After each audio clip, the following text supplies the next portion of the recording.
அப்ப பார்த்த அப்பா மகனே, நான் இவ்வளவு நேரம் பேசுறேன். உங்க அம்மா கையில பிள்ளையா இருக்கேன், உன் தாயாருக்கு உன் சொருவத்தை காண்பு.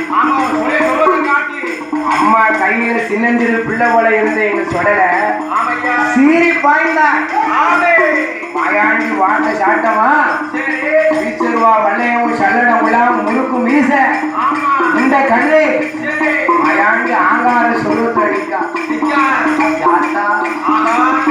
பிள்ளைலாம் நினைச்சிருக்கோம், பெரும் தெய்வமா இருக்காங்க. இறைவா, இந்த பிள்ளை எனக்கு வேண்டாம், கைலாசத்தில் இருந்தான்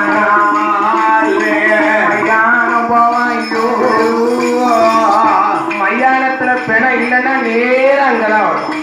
சரி, உங்க பிள்ளை மையானத்துல பிணை இல்லைன்னா அங்க வருவான், மறையோர்களை கொன்றுவான். சரி, மாண்ட பிணமாக்கி தின்னுருவான். ஐயா, எல்லோரையும் கொன்றுவான்.